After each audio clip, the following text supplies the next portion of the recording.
देवकीनंदन ठाकुर जी खुद इस वक्त हमारे साथ जुड़े हुए हैं। देवकीनंदन जी, बहुत बहुत स्वागत है आपका जी न्यूज पर। पिछले कुछ दिनों से यह मांग उठ रही है, अलग अलग संतों ने उठाई, लेकिन अब मैं देख रहा हूं कि आपके स्वरों में थोड़ी सी तल्खी, थोड़ी सी सख्ती महसूस की जा रही है। इसके पीछे क्या यह वजह है कि आप लोगों की सुनवाई नहीं हो रही? नहीं, हमारी सुनवाई अगर हमारे देश में नहीं होगी तो कहाँ होगी। मैं मोहन जी एक बात आपसे कहना चाहता हूँ कि आज अगर सनातन बोर्ड की पहले निर्माण हो गया होता उसी समय वक्फ बोर्ड के समय, तो आज हम लोगों के साथ इतना दुर्व्यवहार नहीं होता कि हर जगह पर कह दिया जाता है कि वक्फ बोर्ड की जमीन है। कहा गया है कि अभी तो जहाँ हमारे सदन बनी हुई है वो भी वक्फ बोर्ड की है, एयरपोर्ट भी सदन का जो है वो भी वक्फ बोर्ड का है। तो जब सब कुछ वक्फ बोर्ड का है तो फिर क्रिश्चियन भूमि भी वक्फ बोर्ड की। ये लोग हम धार्मिक जगहों को छीन छीन के, किसी भी जगह को छीन कर कह रहे हैं कि ये वक्फ बोर्ड की है, तो सनातन का भी अधिकार है कि नहीं इस देश में? जितने भी सनातन को मानने वाले लोग हैं, जितने भी इस देश में रहते हैं, उन लोगों का कोई अधिकार नहीं इस जमीन पे, इस धरती पे। उन लोगों ने कोई कुर्बानी नहीं दी है। हमारे रामकृष्ण धरती पे आए थे कि हम लोग उनके लिए आवाज नहीं उठाएंगे। तो मेरा अभिप्राय यह है कि अगर वक्फ बोर्ड है तो सनातन बोर्ड भी होना चाहिए। और जिस समय वक्फ बोर्ड का निर्माण किया गया था, हमको ऐसा लगता है कि सनातन के विरोध में ही किया गया होगा। कई मुस्लिम कंट्री ऐसी जिनमें वक्फ बोर्ड नहीं है, as far as my knowledge, कि जहां पे मुस्लिम कंट्रियों में भी वक्फ बोर्ड नहीं है। तो जब मुस्लिम कंट्रियों में वक्फ बोर्ड नहीं है तो फिर भारत में वक्फ बोर्ड की क्या जरूरत है? और अगर वक्फ बोर्ड की देवकीनंदन ठाकुर जी, दो बातें बहुत सीधी हैं, मुझे अलग अलग जवाब दीजिए इनका। पहला, ये आपकी प्राथमिक मांग क्या है? वक्फ बोर्ड खत्म होना चाहिए या फिर सनातन बोर्ड बनना चाहिए?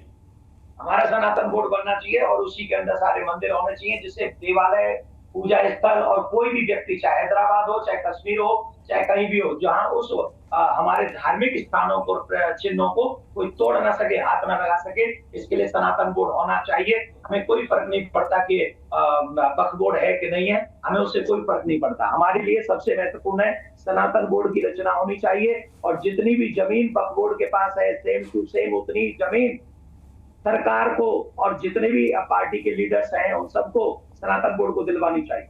ये आप ही लोग कहते हैं कि देखिए अभी की मौजूदा सरकार जो है वो संतों के समर्थन वाली सरकार है, संत लोग इसको पसंद करते हैं, मोदी जी केंद्र में हैं, योगी जी आपके प्रदेश में हैं, फिर कहां तकलीफ है?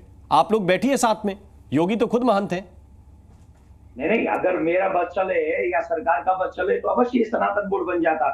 लेकिन जो अभी जैसे ही वक्फ बोर्ड की बातें हुई है तो विपक्ष के लोग क्या क्या कह रहे हैं आपको पता ही है ना, क्या क्या कर रहे हैं वो मालूम ही है ना आपको जी। वक्फ बोर्ड के साथ में सब खड़े हो गए, पर सनातन बोर्ड की निर्माण होनी चाहिए।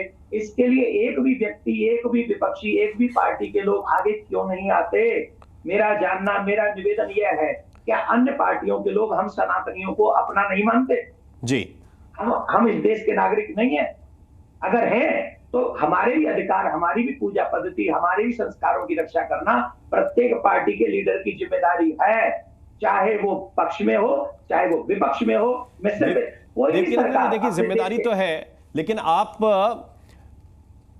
शास्त्रार्थ के रूप में भी, शास्त्रों के भी ज्ञाता है और राजनीतिक ज्ञान भी आपका ठीक ठाक है।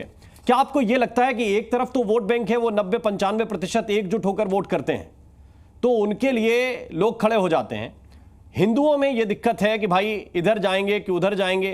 क्या आपको लगता है कि हिंदुओं की एकजुटता इस बोर्ड के गठन के पीछे एक महत्वपूर्ण कारक रहेगी? देखिए, मैं आपसे एक निवेदन कर दूं, आप पत्रकार वालों प्रश्न मत करो हमसे, हम इस समय सनातनी बन रहे हैं। हम आपसे हाथ जोड़ के निवेदन ये कर रहे हैं कि हमको इस चक्कर में मत बांटो।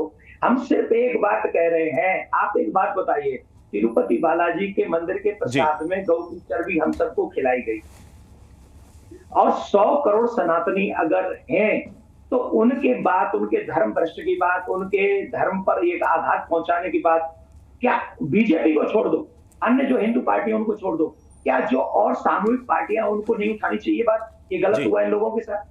नहीं, मुझे आप बताइए, उठानी चाहिए कि नहीं उठानी चाहिए? नहीं, बिल्कुल उठानी चाहिए। मैं तो सिर्फ ये कह रहा था कि क्यों आप लोगों की बात अब तक सुनी नहीं जा रही, क्योंकि बहुत से धर्माचार्य मांग उठा चुके हैं। देखिए, इन सब विषयों को लेकर दिल्ली में 16 नवंबर को बहुत बड़ा आयोजन होने जा रहा है, बहुत बड़ा सनातन धर्म संसद लगने जा रही है। और मैं आपके चैनल के माध्यम से, जी न्यूज के चैनल के माध्यम से भी ये निवेदन करूंगा, जितने भी सनातनी इस समय सुन रहे हैं, आप जब तक संगठित नहीं होगे, आप जब एकजुट होकर आवाज नहीं उठाओगे, तब तक ये कोई भी सरकार हो, बात यही नहीं पॉइंट मानी मेरा होगी। था। ये इस वक्त सहमति हमारे हुआ है। साथ इस्लामिक स्कॉलर नूर अहमद अजहरी साहब भी जुड़े हुए हैं, वो भी आपसे कुछ संवाद करना चाहते हैं। अजहरी साहब, क्या आपको लगता है कि ये देवकीनंदन ठाकुर जी की जो मांग है कि एक सनातन बोर्ड होना चाहिए जिसके पास ऐसे ही अधिकार होने चाहिए जैसे वक्फ बोर्ड के पास है, आपको लगता है ये तर्कसंगत मांग है?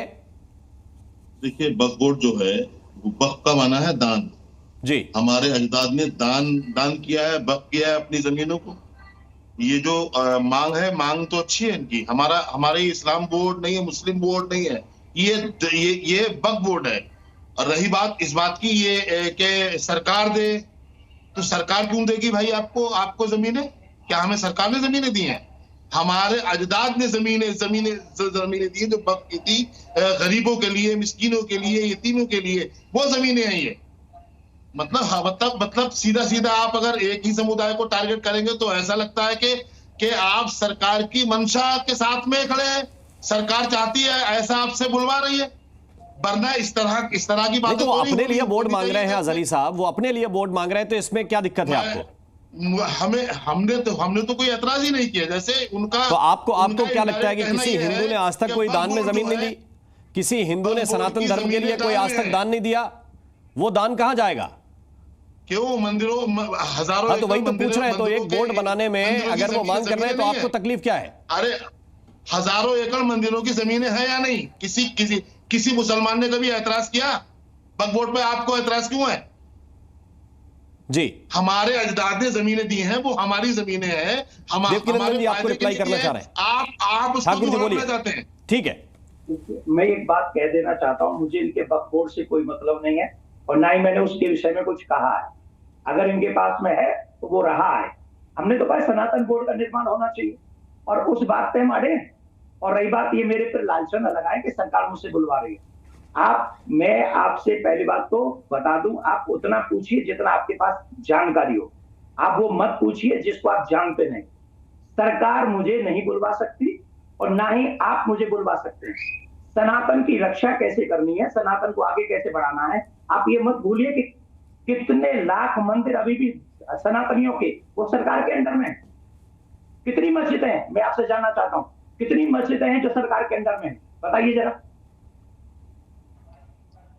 ये बताइए आप, वक्फ बोर्ड क्या है? वक्फ बोर्ड सरकार के मातहत नहीं है, सरकार के अधीन नहीं है। वक्फ बोर्ड के चेयरमैन कौन बनाता है? देवकीनंदन ठाकुर जी, आप पढ़ी लिखी शख्सियत है देश की। मैं आपसे पूछना चाहता हूं कि आप क्या बताएं कि कोई चेयरमैन ऐसा है जो सरकार के मातहत नहीं है? सरकार नहीं उसको बनाती है। जितने वहां मेंबर होते हैं वक्फ बोर्ड में चेयरमैन के मातहत, वो सब सरकार के चापलूस होते हैं, सरकार चुनती है उनको। इसको आप कैसे आप भूल सकते हैं? वक्फ बोर्ड पूरा सरकार के मातहत है और सरकार के हाथों में है। ये तो देश को बेवकूफ बनाना है। नहीं नूर अहमद अजहरी, देखिए मैंने एक पॉइंट आप बहुत सीधा समझ लीजिए। जितनी आसानी से आप कह देते हैं उतना आसान है नहीं। अब सरकार ने यह कहा कि जमीन का निर्धारण डीएम करेगा, तो आप लोगों को दिक्कत हो गई और अभी कह रहे हैं कि सब कुछ सरकार ही कर रही है। जब सरकार कर रही है तो डीएम को नियंत्रित करने दीजिए, फिर किस बात का विरोध है? क्या कर रहे हैं? सरकार जब सब कुछ कर ही रही है तो डीएम केवल एक नियंत्रित करेगा कौन सी जमीन सही है, कौन सी जमीन सही नहीं है। जिस पे क्लेम आएगा उसको डीएम देख लेगा।